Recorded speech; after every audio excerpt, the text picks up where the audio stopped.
What's up, everyone? Generosity is a superpower. You might think I'm just saying that because generosity feeds our church's economics. Well, of course, that is true. So you can take this with a grain of salt, but I do believe that generosity creates a blessing in the generous person's life. The word generosity and the word generate have the same root.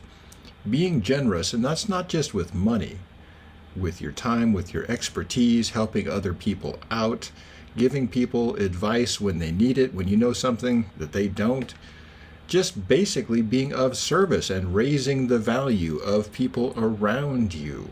If you run a business, being generous with your value added, whether that's a good or a service, treating your customers really, really well, giving them lots of value for the money that they give you in business. It's just a wonderful way to be. You might think, well, people that are wealthy can be generous, but I believe that being generous over time creates wealth. It doesn't happen in a week. If you're generous for 3 days, doesn't mean you're going to have $2 million by Saturday.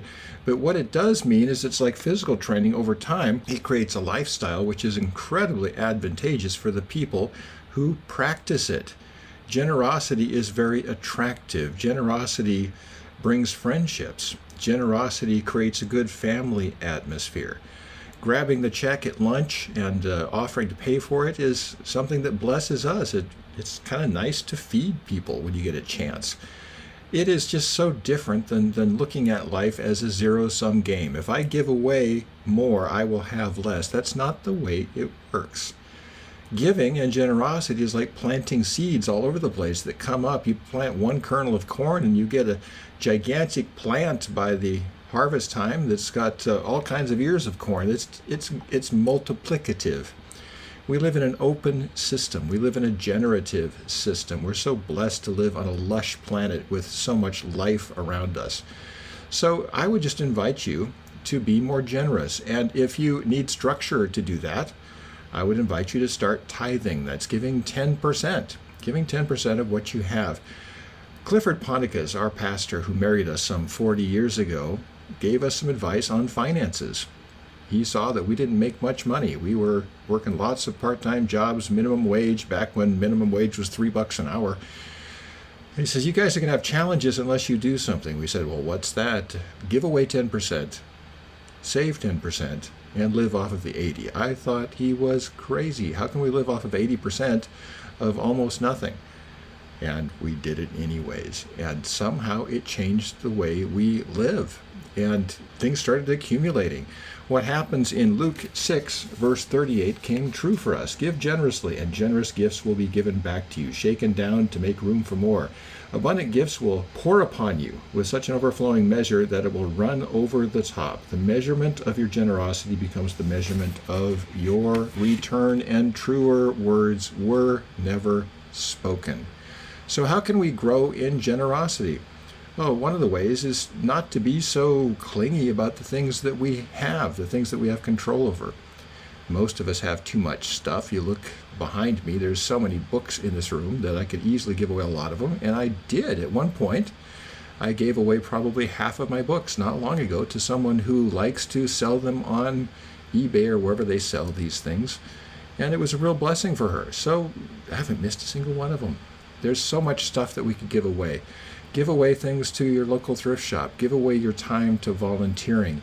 Be generous and help other people out. Invest in people that work hard. If somebody works really hard, like a waiter, a waitress, or somebody who fixes something, cuts your hair, wherever, give that person a big tip. That encourages him or encourages her for working hard and to add value. They're being generous with you, so reciprocate with generosity yourself. You can't outgive God. You really can't. The more you give, the more you get. And that's just the way it works. You might say, well, I tried it one day and it didn't work. Like I say, this is cumulative. It's like physical exercise. It really helps. I went back to the gym for the first time in a long time in terms of like lifting weights and stuff. And I've been doing other things for about 10, 11 years. I've been doing Pilates. And I thought, oh my goodness, I haven't done free weights for a long time. And I did deadlifts, and oh my goodness, I can still do that stuff. So it's really, really important to benefit from that long-term physical exercise, generosity, whatever it is. And that over time will carry you. My wife and I are so blessed financially because we followed Clifford Ponticus's advice. And it'd be really, really hard to be poor at this point because we love being generous. And if you hang around generous people, it's amazing how that blesses you too. If you get together with other generous people, that sort of multiplies the whole effect of the whole thing. You can also be generous at work just by giving your company more than they're paying you. In other words, giving them more activity, not just trying to do as little as possible, but giving them more. That often leads to promotions and bonuses and all kinds of other things. The doors will open for you if you are generous with the gifts that God has given you.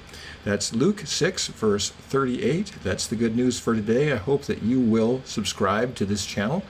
I hope that you will comment below if you've got a testimony about giving, how that worked for you. Hope that you will pass this on to people. There's also an opportunity to donate right here on the page to the ministry here at The Well, which is expanding all over the place. We'd love to have you be a part of that. And just join us every day for something from the Bible. You can also binge watch our 530-some Bible teachings here on this YouTube channel and just enjoy what the Word of God has to share with us. Have a great day, and I'll talk to you again soon.